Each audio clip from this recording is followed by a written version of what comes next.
Hi, my name is Marina Hinke, and I had the absolute pleasure of working with Jenna for a couple of seasons out in the desert Southwest at a small and magical place called Cottonwood Gulch Expeditions.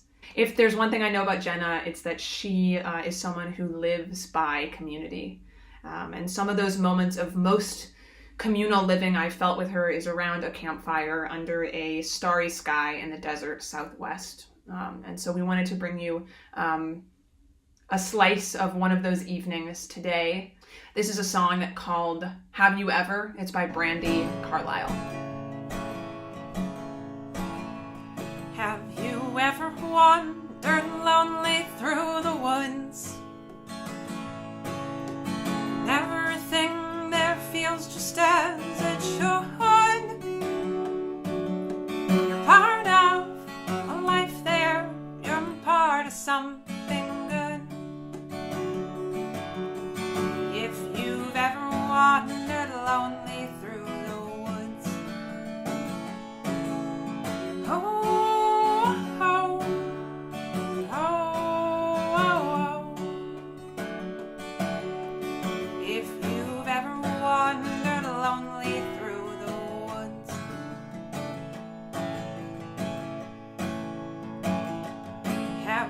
ever stared into a starry sky? Lying on your back, you're asking why? What's the purpose? I wonder, who am I? If you've ever stared into a starry sky,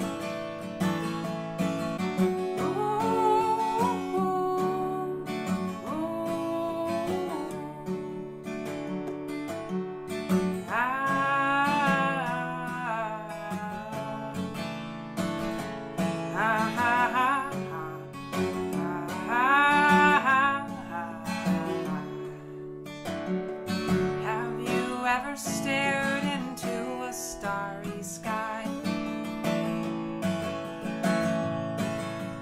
Have you ever been out walking in the snow, trying to get back to where you were before? You always end up not knowing where to go. If you've ever walking in the snow,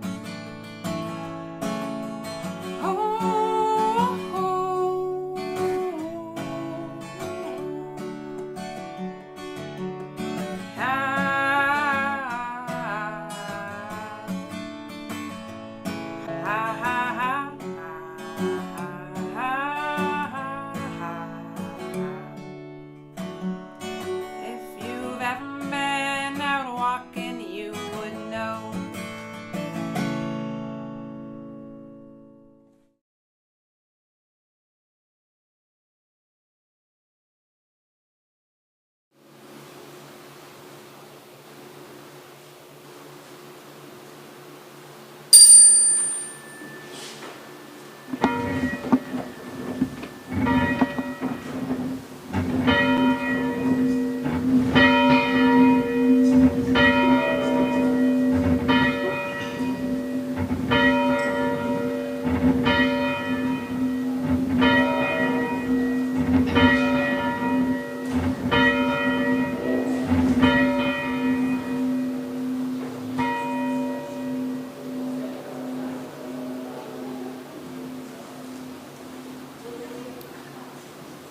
Please now rise in body or in spirit and join in singing our processional hymn this afternoon, a favorite at Arlington Street Church, Swimming to the Other Side, by Euro-American activist, singer-songwriters, Emma's Revolution.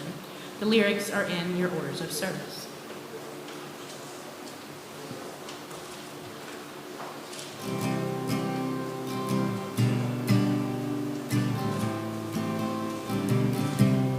We are living in the Great Creek River. We are washed by the very same rain. We are swimming in the stream together.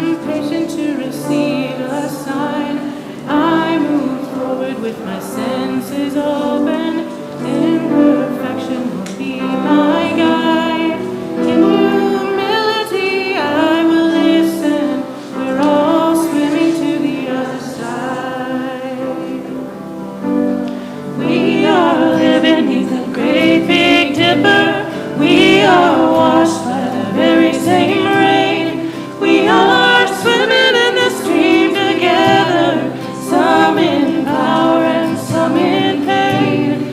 We can worship this ground we walk on, cherishing the beings that we live beside. Loving spirits will live forever. We're all swimming to the other side. On this journey through thoughts and feelings, finding intuition while head and heart. I am gathering the tools together. I am preparing to do my part. All of those who will come before me, and together and be my guide. Loving lessons that I'll follow. We're all swimming to the other side. We are living beneath the great Big Dipper. We are washed by the very same rain. We are swimming in the stream together, some in power and some in pain.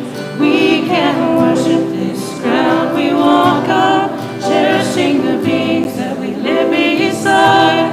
Loving spirits will live forever. We're all swimming to the other side. When we get there, we'll discover our history given to share. Have been witnesses life's beginning, and we never noticed they were there. We can balance at the brink of wisdom, recognizing that we've arrived. Loving spirits will live together. We're all swimming to the other side.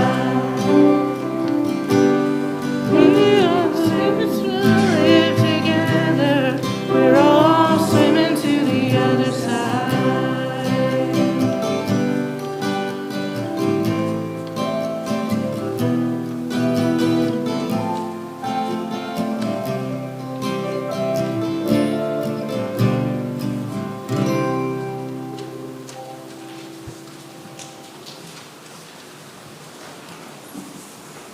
Hello and welcome. I'm Katie McQuaige Lucas. And my name is Reverend Daniel Lawler. We are classmates, friends, and colleagues of Jenna. Today we celebrate the ordination to Unitarian Universalist ministry of Jenna Crawford. So come be welcome and let us worship together. The Reverend Mark Morrison Reed reminds us, the central task of the religious community is to unveil the bonds that bind each to all. There is a connectedness, a relationship discovered amid the particulars of our own lives and the lives of others. Once felt, it inspires us to act for justice. It is the church that assures us that we are not struggling for justice on our own, but as members of a larger community. The religious community is essential, for alone our vision is too narrow to see all that must be seen, and our strength too limited to do all that must be done. Together, our vision widens and our strength is renewed. Dr. Sharon Welch challenges us. Worship of nature, love, and interdependence does not ensure success, but does offer the possibility of a life of belonging and resistance. The power which is holy is also fragile. We are constituted by holiness. It is sustained by us. Creative power, the power of love, and the power of the web of life can never guarantee the results of its operation. When freed to be creative, people's responses can delight or dismay, but they always escape our control. In solidarity with others, in work for justice, we remain human. Our vision is ever growing. Our strategies for change have partial successes and require continual critique and revision. Yet this work, this vocation, our vocation, everyone in this room, though partial in our depth and scope in any given moment, this is divine and holy work. In the spirit of these words, let us enter into this sacred time and space together as we honor the call of Jenna Crawford into the life of the religious community, a life of belonging and solidarity.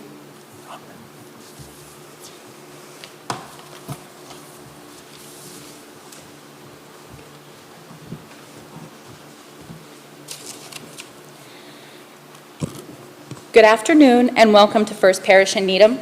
I'm Rana Monadorfer, my pronouns are she, hers, a member of the Ministerial Intern Committee here at First Parish, and it is my pleasure to welcome you all this afternoon to the ordination of Jennifer Elizabeth Crawford through the Unitarian Universalist Ministry. I want to offer a very special welcome to Jenna's friends, families, and colleagues, to our visiting speakers and visiting clergy, to the members of the Unitarian Universalist Church of Marblehead, Massachusetts, Arlington Street Church, and the Unitarian Universalist Church of Reading, Massachusetts. To all those who played a part in making the service happen, to all those who played a part in the formation of Jenna into a minister, and to all those who are gathering today to watch this service on Zoom. Welcome to First Parish in Needham, a UU congregation founded in 1711 along with the town of Needham. We are a proud LGBTQ welcoming congregation, climate justice seeking green sanctuary, and level 2 sanctuary supporting congregation for immigration justice. Whoever you are, whatever your background, and wherever you're participating from, you're welcome here. Before we begin this morning, we'd like to remind you to please keep your mask over your nose and mouth at all times while inside the building here at First Parish. If you're watching the service from outside the church, please take a moment now to say hello and introduce yourself in the chat box. And in just a minute, our Zoom hosts are going to repost the link to the order of service for you and a link to a CUDA board for Jenna. So you can write a note to Jenna and let her know you were here, if you have to leave before she logs onto the Zoom immediately following the recessional hymn. Welcome again to everyone. We are so glad you are here.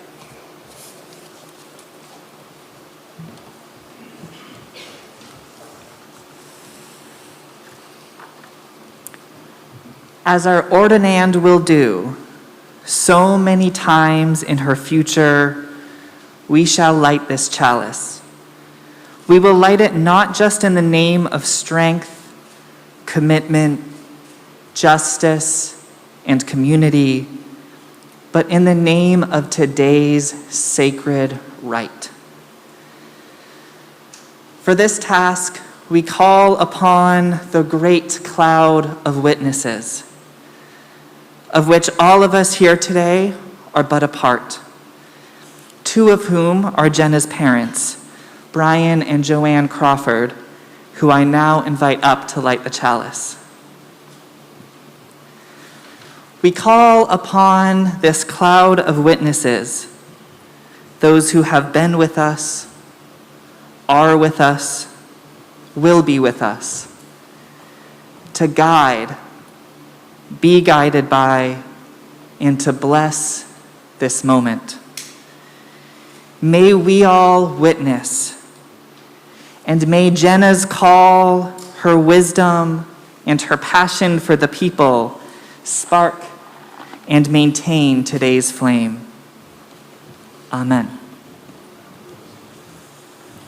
Our opening hymn this morning is We Are. We Are was written and composed by Black UU singer-songwriter and teacher, Dr. Issei Barnwell. She was a member of the women's a cappella ensemble Sweet Honey in the Rock for 3 decades. Barnwell composed this song in honor of ancestors and lineage. She wrote, "In spite of our uniqueness, we come from and share every experience that humankind has ever had. In this way, we are one." Please now rise in body or spirit and join in singing our opening hymn this morning, We Are. The lyrics can be found in your orders of service.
The uncorker of ocean bottles lived on a cliff, looking over the sea in a small cottage all by himself.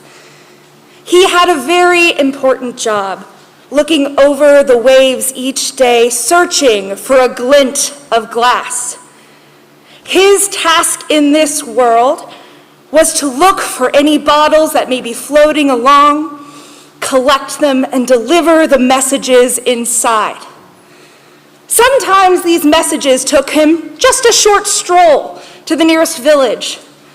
Some journeys were so long and arduous that his compass would rust and loneliness would set in him with the sharpness of fish scales. Some messages he delivered were brittle with age, crunching like autumn leaves. Some of the messages he delivered were written by a quill dipped in sadness, but most brought great joy, for a letter tends to hold a treasure much like that of a clam-hugged pearl. But each day he also secretly and quietly wished that one day he would find a message meant for him. But with the life of solitude he led, he realized this was about as likely as finding a mermaid's toenail on the beach. One day when out on the waves, they tipped their white postman's cap and delivered a new glass vessel. He opened it, and inside was a message. "I hope this gets to you in time. You are invited to a party. It will take place tomorrow on the seaside at evening tide. I hope you are there." "Oh dear," he said. "There's no name, no address. I don't know where this message is meant to go." He paused for a second, took a deep breath, and set about the work of discovering where this message was meant to be. He went into town and went to the maker of cakes and asked if the maker recognized the print. They studied it for a second before saying, "No, don't recognize it, but gosh, do I love dancing by the seaside." The uncorker continued down the street and spoke to the owner of the candy shop, a woman buying chocolates, a child in a green dress. Each one of them, "No, I can't tell you where that's from, but I would love to be invited to a party." He kept on through the village. He asked a seagull, a sailor. He even asked a one-man band. Each of them simply, "No, I'm sorry, I don't know." When he went to bed that night, his heart was so heavy. This was the first message he wasn't able to deliver. He decided that the next night, at the time of the party, he would go and apologize for his failure. When he arrived the next night, he walked along the beach with his pockets full of seashells. Because though he had never been invited to a party before, he did think it would be rude to show up both uninvited and empty-handed.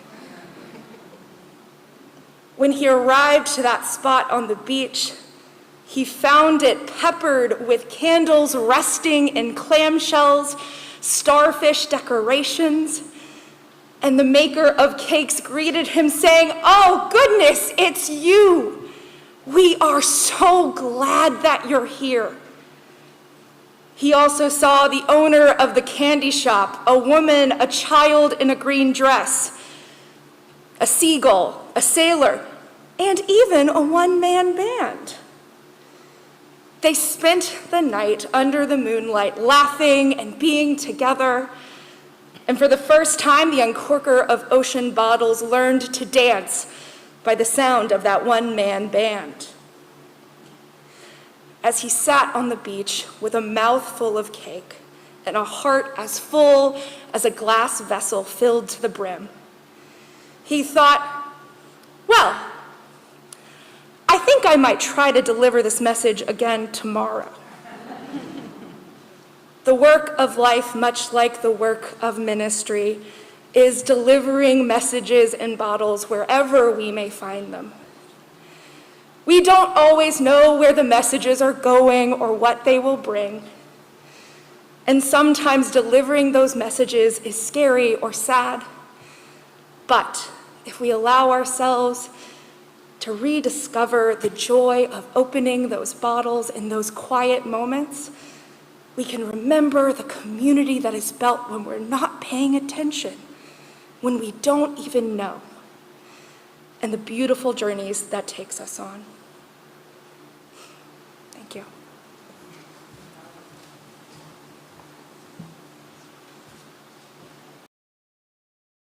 Generosity is a spiritual practice in our Unitarian Universalist faith tradition. It is a custom in ordination services for the minister being ordained to choose the recipients of the offering collection.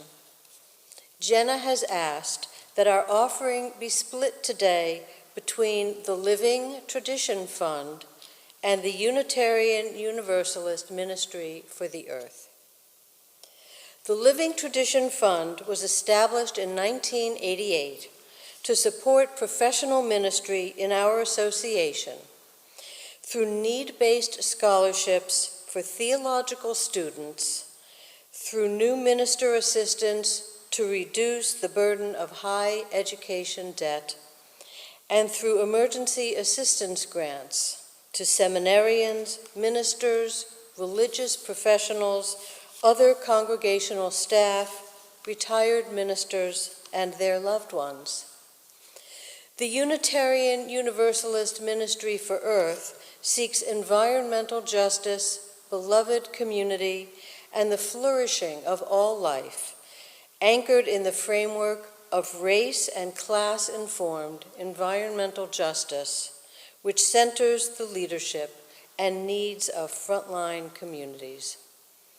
Environmental justice is one of Jenna's greatest passions in ministry, informed by her time as an outdoor educator in New York and New Mexico, and she hopes you will donate generously today.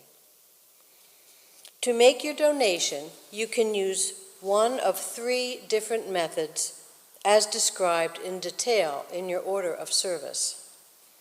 You can use our Text to Give program through the number 73256 with the exact wording of UU Needham space plate space $, and the amount you wish to give. You can make a donation through our website, uuneedham.org, and select Donate Now under the Giving box. Or you can write a check or give cash in the offering plate this afternoon, or mail your donation to First Parish at 23 Dedham Ave in Needham, Massachusetts.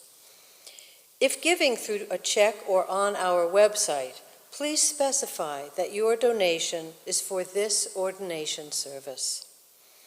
Thank you for everything you are able to give to help support the vital and life-saving work of the Living Tradition Fund and the Unitarian Universalist Ministry for Earth. And today we offer many thanks also to Becky Siebens for the beautiful flowers she has graced us with this afternoon.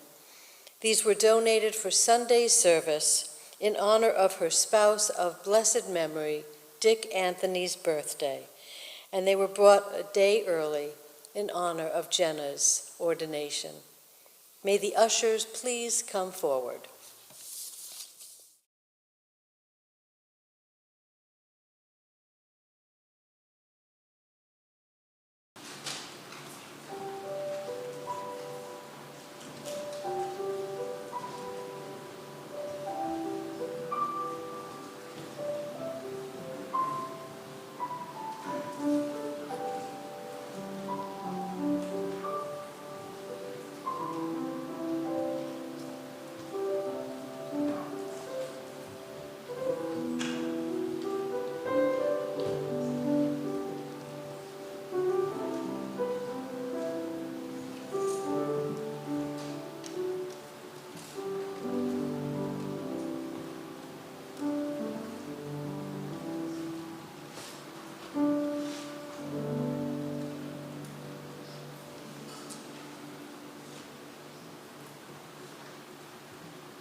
the ancient prophet Elijah ran into the wilderness to escape the wrath of a queen who had led the Israelites to worship other gods. Elijah had just demonstrated through prophecy and miracle that the Lord was God, an embarrassing and deadly revelation for the queen's false prophets. The queen sought revenge against Elijah, and so he ran, and he was quite unprepared for such a wilderness expedition. In his time of need, angels helped him find food and water, and he took shelter in the cave of a holy mountain. There, a voice came to him. In 1 Kings chapter 19 of the Jewish scriptures, it is written, "Lo, the Lord passed by. There was a great and mighty wind, splitting mountains and shattering rocks by the power of the Lord, but the Lord was not in the wind. After the wind, an earthquake, but the Lord was not in the earthquake. After the earthquake, fire, but the Lord was not in the fire. And after the fire, a still small voice. When Elijah heard it, he wrapped his mantle about his face, went out and stood at the entrance of the cave, and then a voice addressed him. Not in the great wind, nor in the powerful earthquake, nor in the intense fire do we find the divine. The voice of that which is holy is small. It is heard after and beneath the noise. And our world is so noisy. And not just our anthropocentric world of vehicles, devices, and crowds of people. It is noisy near everywhere on our beautiful blue boat home, the howls of wind and crashing waves, trilling of birds and creatures' feet patting the ground.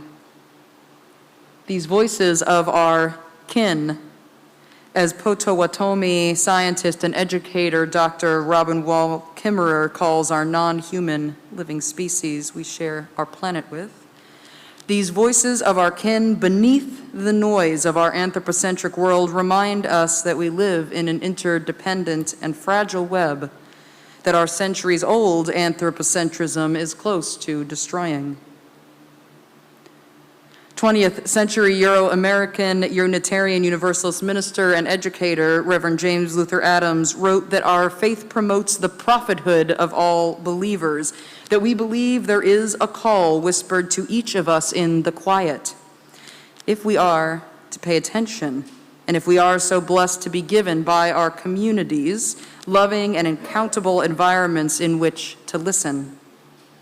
If we intend to be prophets, as Elijah was, who proclaim hard truths like the climate crisis, we need food, water, shelter, and time to listen beyond the din of the world.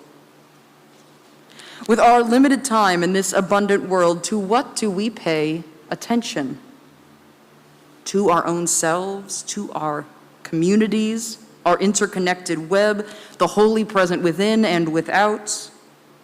These are all still small voices calling to us, calling ourselves, and that to which we are gifted to offer others.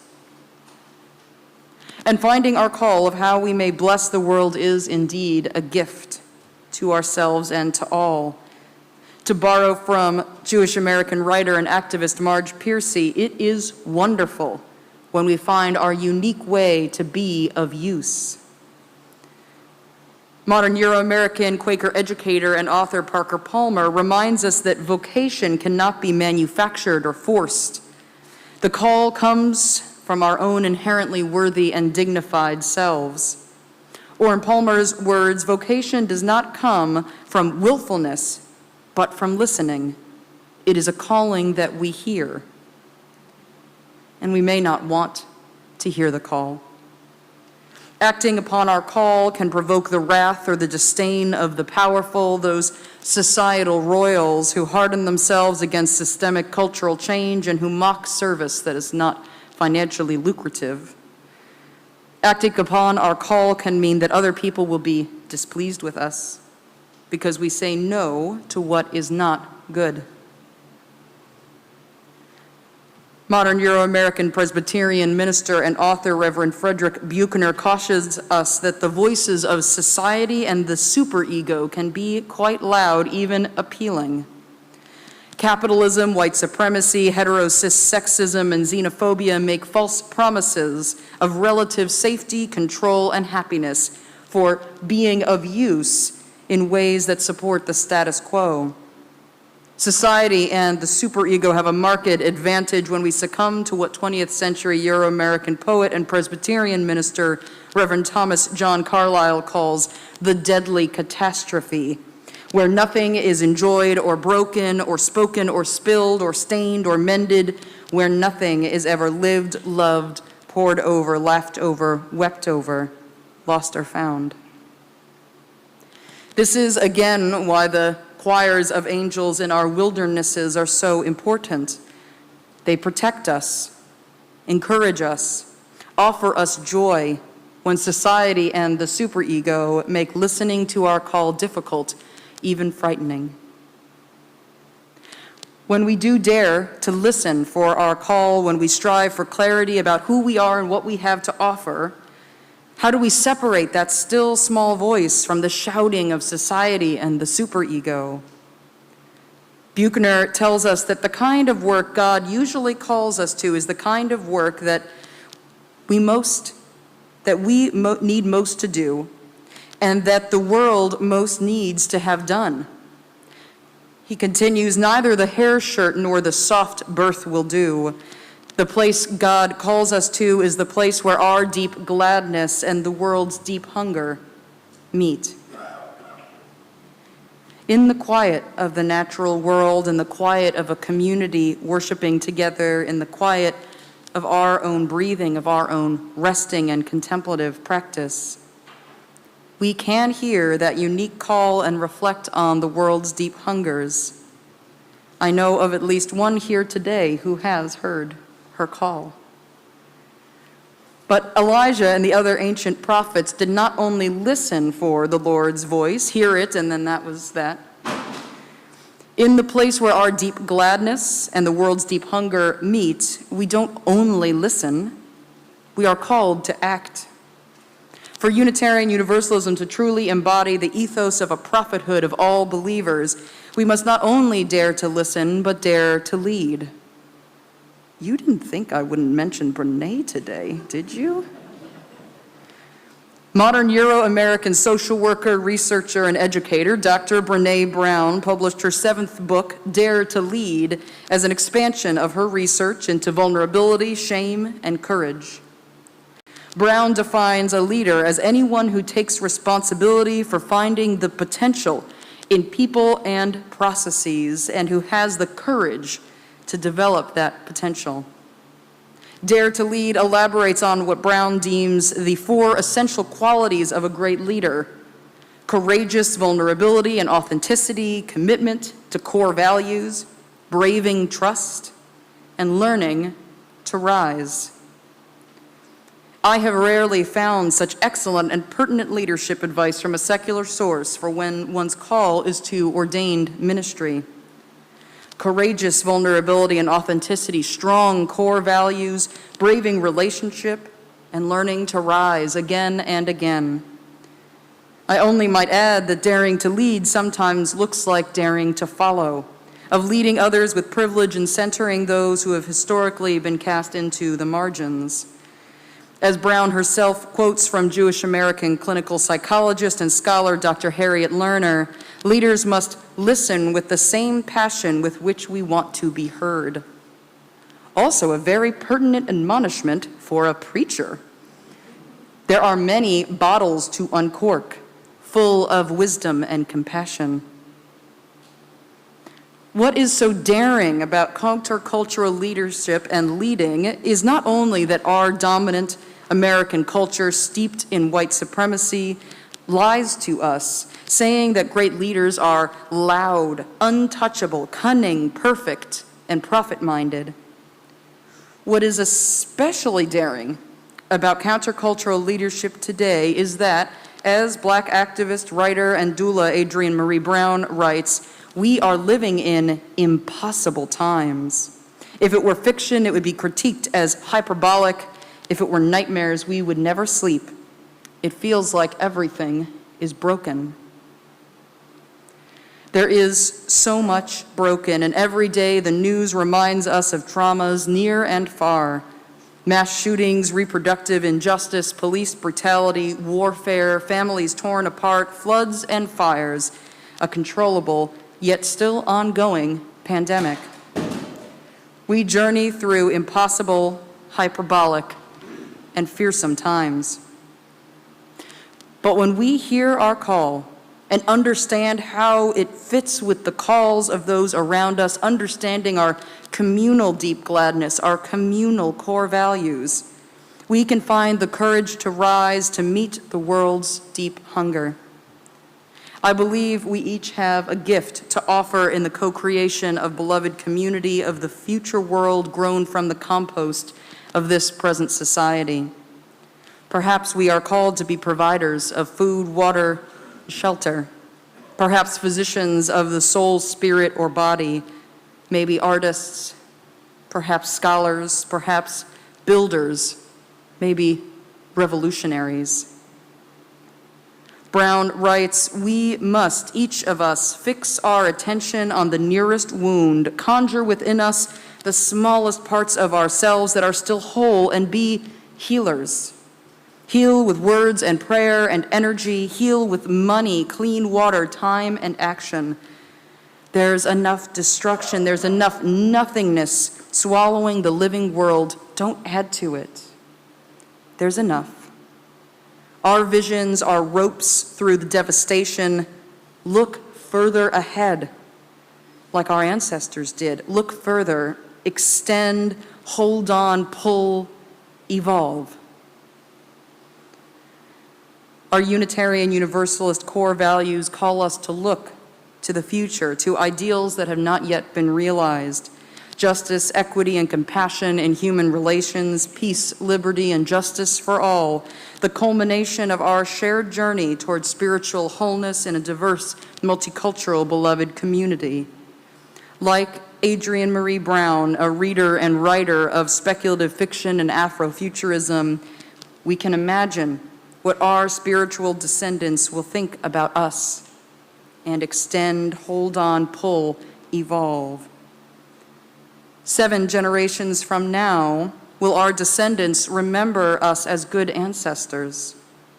Will they say that we met the call of Unitarian Universalism, our living tradition in this era of climate calamity, rampant violence, and systemic oppression? Will they say our ancestors dared to listen and dared to lead? And how will the answers to these questions impact our actions today? The world we can imagine that is at true peace with real justice and loving relationships, that world is a beacon, a call to us to practice peace, justice, and love until we are very, very good at living, modeling, and teaching them. Until we heal the parts of the world that are broken, traumatized, distorted. Until our ideals have come to fruition in this interconnected web of all earthly existence. It begins with daring to take time to listen, notice, reflect, and then act. One of the most challenging parts of writing this ordination sermon was choosing between 3 practically perfect poems from our UU poet laureate, 20th century Euro-American lesbian writer Mary Oliver. You all knew. I landed on this one as a final lesson and blessing for all of us who are seeking and living our call. Every day, I hear or see something that more or less kills me with delight, that leaves me like a needle in the haystack of light. It was what I was born for, to look, to listen, to lose myself inside this soft world, to instruct myself over and over in joy and in acclamation. Nor am I talking about the exceptional, fearful, dreadful, or very extravagant, but of the ordinary, the common, the very drab, the daily presentations. Oh, good scholar, I say to myself, How can you help but grow wise with such teachings as these?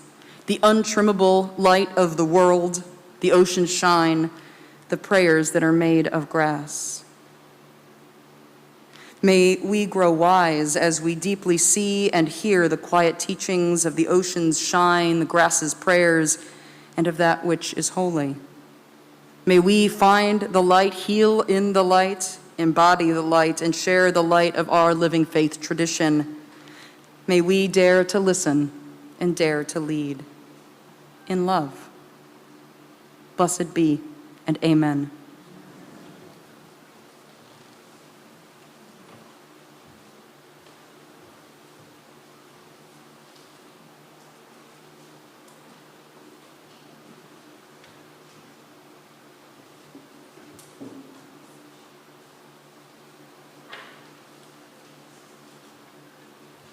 In preparing the music for the service for Jenna, we had one song we still needed, and so I told Jenna I would like to write you a song. So, surprise. She has not heard it and doesn't know what it is, so yes. And I actually, if you look at the back of your program, there's a lovely poem by Charles Thomas, who helped with the bell this morning.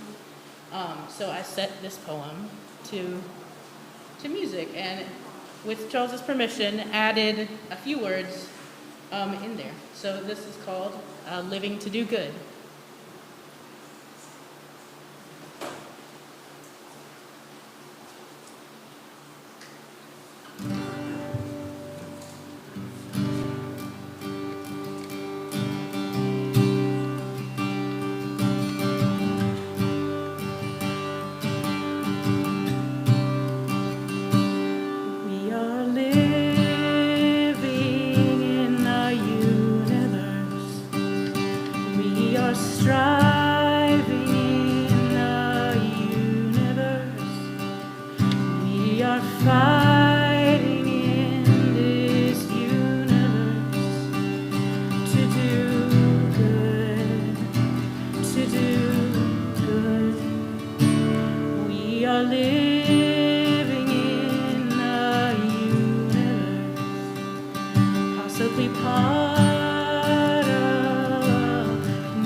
Living in a solar system in a spiral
Good afternoon. I am Elliot Chakowski, Board President of First Parish in Needham, UU. As President, it is my privilege to now facilitate this act of ordination. Jenna, will you please rise and face the congregation? Sure thing. Within the living tradition of Unitarian Universalism, the authority to confer ordination lies wholly within the individual congregation.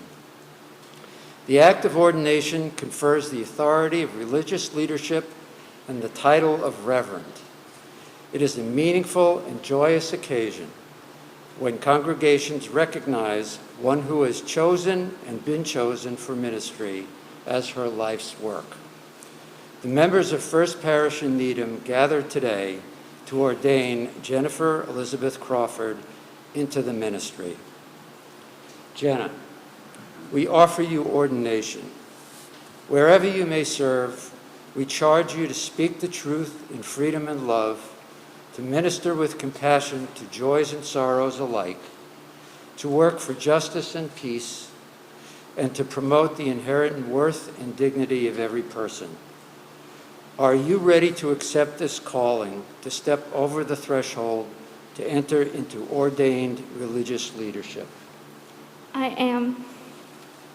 Jenna, First Parish in Needham, as your internship congregation, has nurtured your ministerial talents and prepared you for first call.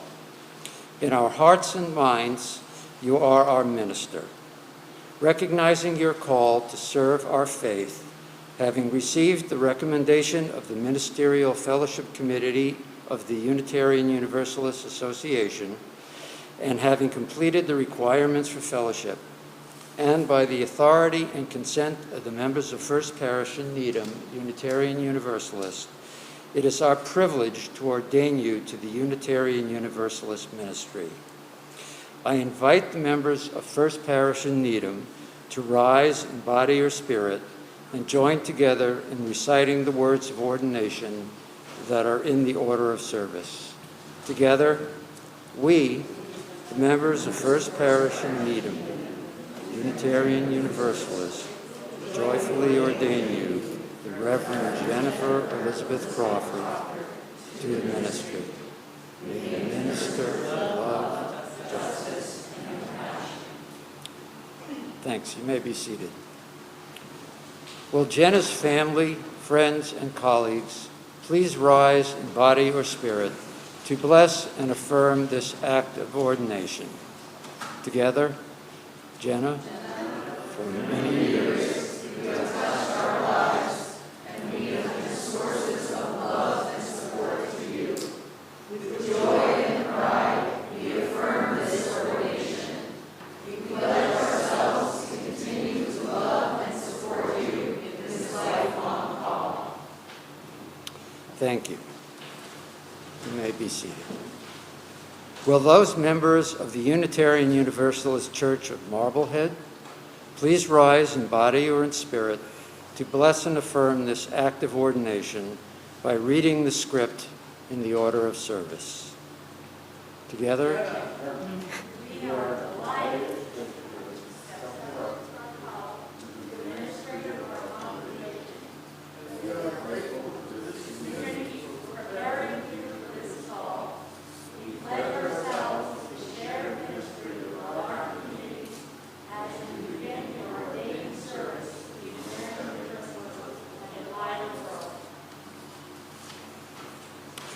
Jenna, do you accept the responsibilities, joys, privileges, and burdens of ordained ministry in our Unitarian Universalist tradition? I do. May you go forth and minister in this tradition, knowing that you have the full support and love of all gathered today. Let the people rejoice.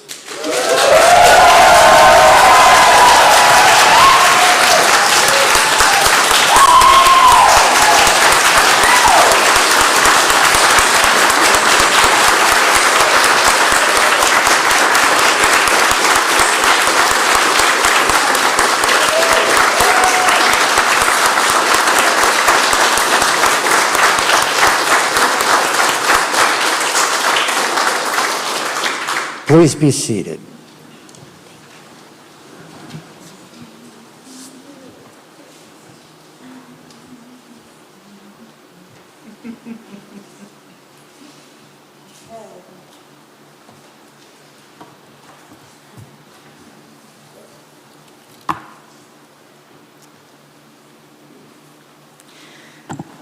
Dearly beloved, this time in the service has been set aside for a congregational blessing, the laying on of hands. Mother Ann Lee, founder of the Shakers, said, "Hands to work, hearts to God." The pandemic has challenged us to reimagine so many of our rituals. Here's yet one more. Our laying on of hands will be physically distanced. In this beautiful ritual, we will virtually lay hands on, I'm going to say it, Reverend Jenna.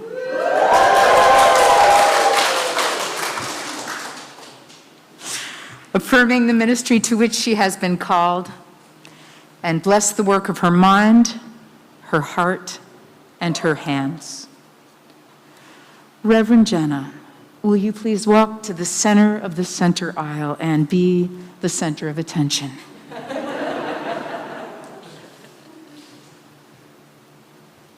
Wherever you want to be. Yeah, that's good. In the midst of your people where you belong. Beautiful. And I'd like to ask Reverend Jenna's family members and special friends to please encircle her in the center aisle. For COVID safety, let's have her parents, Brian and Joanne, grandmother, Pauline Crawford, aunts and uncles, Billy and Lynn Crawford, and Michelle and Jimmy Crawford, cousin Ryan Crawford and his fiancée, Alyssa Day. Congratulations, you two. Reverend Jenna's best friends, Emma and her spouse, Derek Costigan, and Madeline Carlman. And Reverend Jenna's partner, Ben Bacher. You all may tuck in close and lay your hands on her. And now, will all those of you who are Zooming in today, and those of you in the parish hall, please stand as you are willing and able. This is for the Zoomers. And face in the direction of the sanctuary. For most of you at a distance, that will mean facing east. For those of you in the parish hall, please face northwest. And with those of you in the sanctuary, rise as you are willing and able and turn in place to face the center. Let's see if we can do this. I'm going to invite you to all stretch out your arms and open your hands to Reverend Jenna. We will offer her our blessing now, conveying it through our hands. I invite you to imagine that we are the spokes of a great wheel with Reverend Jenna at the hub. That is lovely. Thank you. Let us abide for a moment of silence now with just one sentence from that very first verse of the 12th book of Hebrews. Therefore, since we are surrounded by so great a cloud of witnesses, let us lay aside every weight and let us run with endurance the race that is set before us. We call upon a great cloud of witnesses and invoke Reverend Jenna's saints and heroes and mentors and teachers to be here with us in spirit. The Buddha, Jesus, Howard Thurman, Reverend Dr. Martin Luther King, Jr., W.E.B. Du Bois, Jalal ad-Din Muhammad Rumi, Anna Julian Cooper, Mary Oliver, Thich Nhat Hanh, Charles Hartshorne, Henry David Thoreau, John Muir, Rachel Carson, Marjorie Bowens Wheatley, William Jones, James Luther Adams, James Cone, Paul Farmer, Sophia Lyon Foz, Paolo Freire, Bell Hooks, Pete Seeger, Bill Withers, John Prime, Marcia P. Johnson, Gloria Anzaldúa, Ruth Bader Ginsburg, Abraham Joshua Heschel, Maya Angelou, Audre Lorde, Angelina Skepa Fischera, Francis Fischera, James Crawford. May their great light continue to shine in Reverend Jenna's life, guiding her and inspiring her as she accepts this ordination to our ministry. And may the love of this great gathered company, which we now convey through our hands, help and heal and hold her on her way. Reverend Jenna, bless your mind, bless your heart, bless your hands. And let the people say, amen. Amen. And please return to your seats.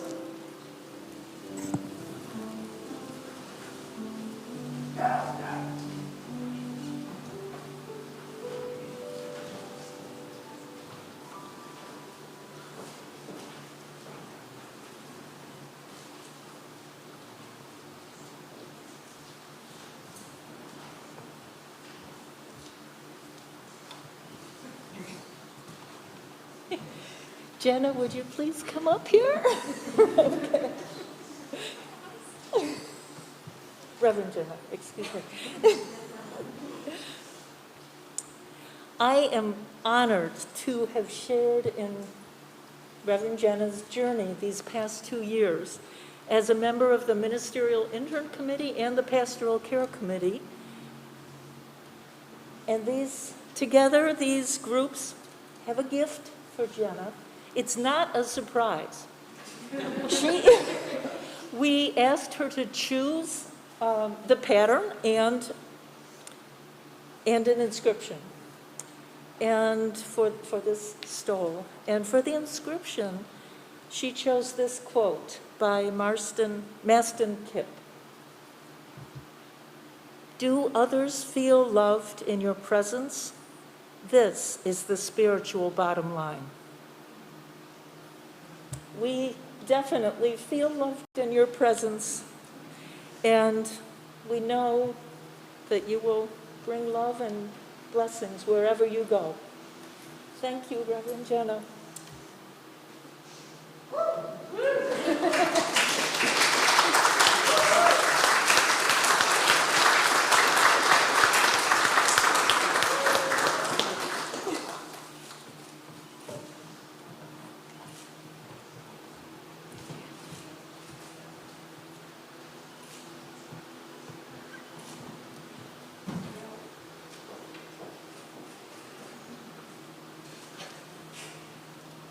Are there any other presents?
Reverend Jenna, would you mind coming and standing right about here? You've had a lot of directions where to stand and what to wear, haven't you?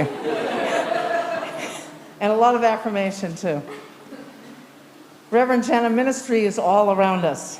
Anywhere life happens, so too ministry. A baby is birthed into the hands of a midwife. Ministry happens. A young child climbs into the lap of an elder and says, "Tell me a story." Ministry happens. A woman shows another how to sow rice in a field. Ministry happens. Any person turns and says, "How are you?" and stays to listen. Ministry happens. It's what we as humans do when we are at our best and listen to that small voice and the divine. But today we mark something very different. You, dear Reverend Jenna, have chosen to enter into a community of colleagues for whom ministry is living, not a living, but ministry is living, breathing. At this time, I invite all ordained clergy to gather somewhat rapidly over here as the Spirit moves on this side, over here. And anyone who is on the pathway to ordained ministry to come and join Jenna. And you all could just scoot back. If you could all scoot back just a little bit. Those on the pathway to ministry over there. Jenna, this group of colleagues knows of what I speak. In a moment, we'll invite you to walk over here and join us. And from that moment on, beloved, you will never, ever, ever, ever, ever not be a minister. The call has claimed you, and today you have accepted that call. You've responded by opening your heart, your head, your hands, and agreeing to service, saying, "I hear you and I am yours." Jenna, the Reverend Jenna Crawford, we welcome you into ordained ministry toward the service of our best selves and a better tomorrow for all of creation. In doing so, we pledge our support and collegiality. So Reverend Crawford, Reverend Jenna, come to us. You are yours and you are ours and we are yours.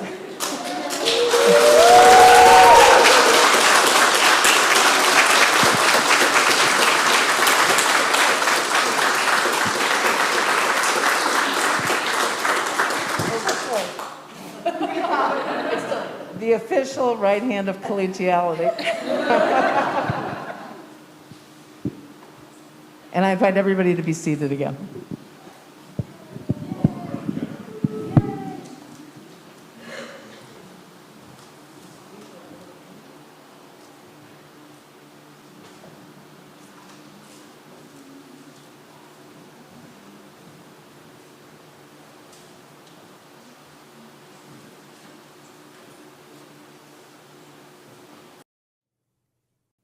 Greetings, everyone. I'm Eve Stevens. My pronouns are she, her, hers, and I am delighted to be celebrating this next chapter in Jenna's life with you all.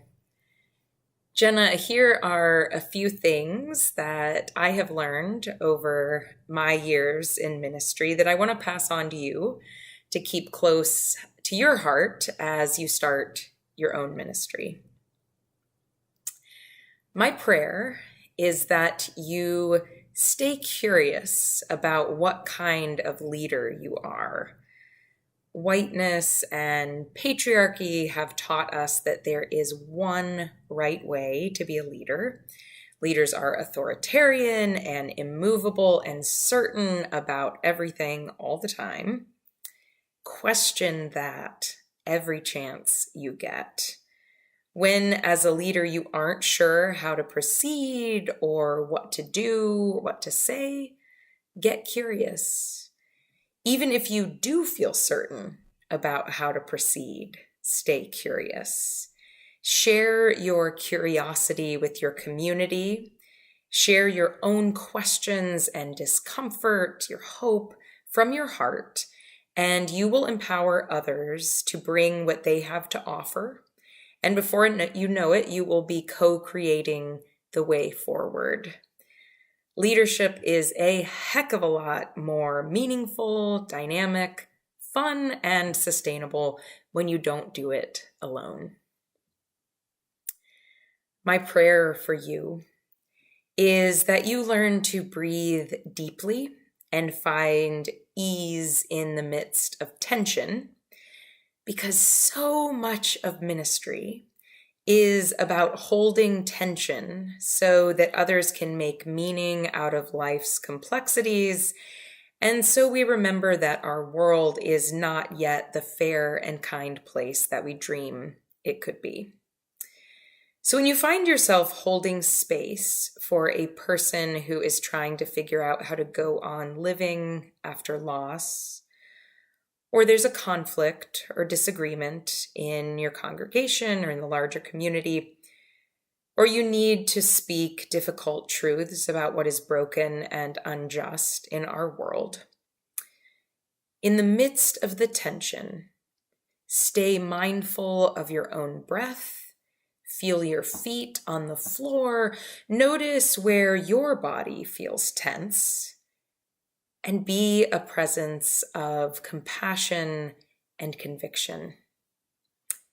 Trust that even when it's hard, we learn and grow and heal in redemptive ways when we look directly at our grief or our fear or what is broken, and refuse to look away. My prayer is that you remember that the work of ministry is never complete, and you're probably going to love 99.9% of the work you do, which means it's going to be very hard to set boundaries for your work. But you've got to, because yes, you are a minister, but you are a human first. And if you aren't tending to being human, your ministry is going to suffer anyway. I know you know this. There will always be more to do. So get very clear about your spiritual bottom line. Decide what standards you're going to use to look at the day, the week, the year, and assess how things went. Did your presence help someone feel less alone in their struggle? Did you try something risky and innovative in worship? Did you speak out publicly on a complex issue because your conscience told you to take a stand? Well, then whatever the length of your to-do list, you've done enough. Take your vacation. Remember to have fun and be silly and be non-minister Jenna. Connect with family and friends. It will revitalize you and give you fresh perspective. Take your study leave. Read and think and plan and daydream about sermons and classes and community partnerships. Give that deeper work your undivided attention, because that work matters. You don't have to keep squeezing water from a stone, trying to be creative and innovative in all the feverish spare moments here and there in the midst of a normal work week, no matter how urgent everything always is in a congregation and in a larger community. Finally, one last thing, I pray that you will remember as you embark on your ministry. During those times, which all ministers experience, when the service you've written or the class you've planned or the public vigil you are leading doesn't feel like what you dreamed it would be, the words just won't come together, you just don't have it that day, and you're beating yourself up. Remember that everyone who will be present and participating in whatever you're leading brings their own memories and experiences and knowing along with them, and they will fill in the gaps with their own wisdom. And the experience you facilitate, regardless of how you feel about it, is going to remind the people participating that they are not alone. in all of ministry, all of the time, trust that others will bring whatever you imagine is missing. Remember always that you are enough and you are not carrying this work alone. I love you. I am so proud of you.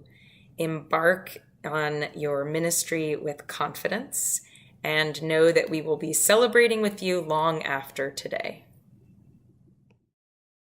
As a congregational minister, you have a particular set of constituents. They show up on Sundays or don't. They sign the membership book or don't. They pledge to the church or don't. They are the people who have tasked you to be their minister. In the fall, you will begin settled ministry with the congregation of the Unitarian Universalist Church of Marblehead. You will not be the minister for the town of Marblehead, but your ministry will impact the community beyond the walls of the church. What we do in church matters. And I don't just mean on Sunday mornings between 10 and noon. All the other moments, meetings, choir rehearsals, weddings, committees, small group ministry, vigils, coffee hour, religious education, auctions, potlucks, phone calls, child dedications, vespers, protests, funerals, serve the mission of the church and create opportunities to live our Unitarian Universalist values. Ministry is co-created and relational. You will co-create with your congregation, and they will take that ministry into the community. They will share the good news of Unitarian Universalism, the good word that you preach and teach and live. You will change the world with your love, Jenna. This is not to say that it will be easy. Like others called to this life, you will be challenged. It is said that just before reaching enlightenment, while sitting under the Bodhi tree, the Buddha was challenged by the evil Mara. Mara claimed his spiritual accomplishments were greater than the Buddha's, and that he, not the Buddha, was the one to sit under the Bodhi tree. Mara's fierce monsters roared to scare the Buddha off, but he was unafraid. Holding up a single flower, he silenced the monsters. Then, once again, they roared, this time saying that it was Mara's right to sit under the Bodhi tree. And Mara asked, "Who will be your witness?" In reply, so the story goes, the Buddha gently lowered his right hand and touched the earth. In that moment, the earth shook and a loud voice was heard saying, "I am his witness." Mara, defeated, slunk away. Later, as the night ended and the morning star rose, the Buddha awakened. Mara is the voice of your anxiety. It is the voice that booms, "Who are you?" to claim this authority, this life. Mara is loud and brings a chorus of monsters that roar to scare you and make you feel small. But Mara does not bring the final word. Jenna, when you hear Mara challenging you, remember that you have a cloud of witnesses. You are called to this ministry by your community and by the spirit of life that permeates all existence. The earth herself is your witness. Reach down and feel the soil with your fingertips. Breathe the air that rustles the leaves on the trees. When you're challenged, when there is chaos swirling around you, when Mara comes calling, when your connection to the divine, the one that is nurtured by the natural world, is fragile, may you remember this moment. I am your witness. I am your witness. We are your witness. We are your witness. We are your witness. We are your witness.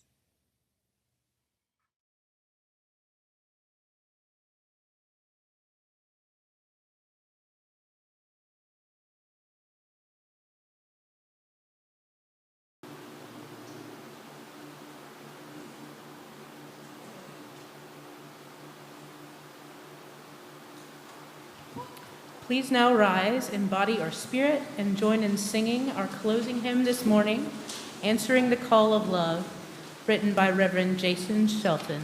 The lyrics are in your orders of service.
As we near the close of our service, remember that all are invited to a brief reception on our front lawn after the service. Please remember to keep your mask on over your nose and mouth until you arrive outside. And first, Jenna would love to greet you in our receiving line. In order to continue to maintain safe distance, Jenna will greet you at the bottom of the walkway outside the great doors to the sanctuary. In the sanctuary, after the recessional hymn, ushers will dismiss one pew at a time to head out the great doors in order to maintain safe distances. In the parish hall, you will be dismissed out the Lincoln Street doors and can merge with the sanctuary receiving line outside near the great doors. We hope you'll enjoy the assortment of cupcakes and non-alcoholic drinks at the reception, including a number of gluten-free and vegan cupcakes for those with dietary restrictions. Sounds yummy to me. For the folks watching on Zoom, Jenna would like to say hello to all of you too. Right after the recessional hymn and before the receiving line, Jenna will hop on Zoom for a minute to say hello to you. And now I'd like to invite up two of Jenna's dear friends, Emma Costigan and Madeline Carlman, to extinguish our chalice this afternoon.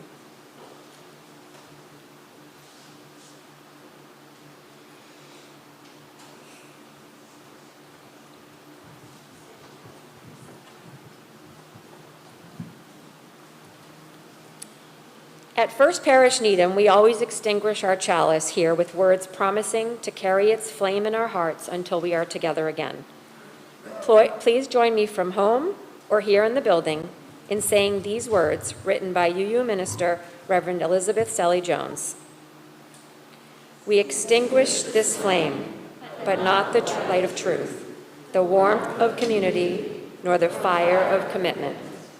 These we carry in our hearts until we are together again.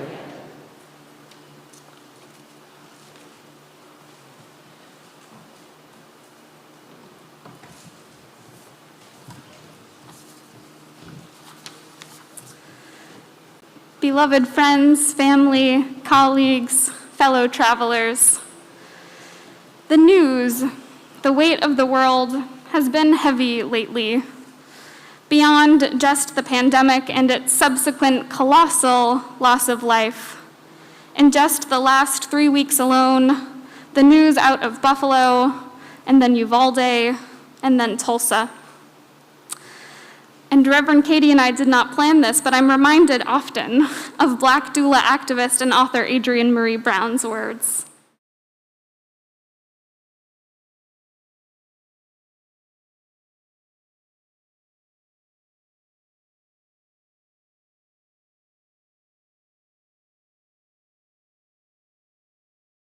Ourselves that are still whole and be healers. In my ordination vows, you all charged me to speak the truth in freedom and love, to minister with compassion to joys and sorrows alike, to work for justice and peace, and to promote the inherent worth and dignity of all people.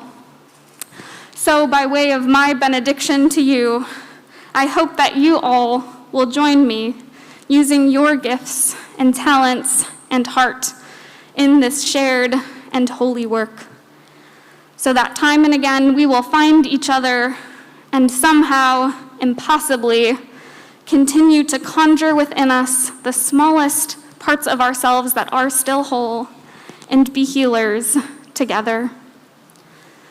Amen, and blessed be. Please rise in body or spirit and join in singing our recessional hymn this morning, an all-time favorite of mine, Blue Boat Home.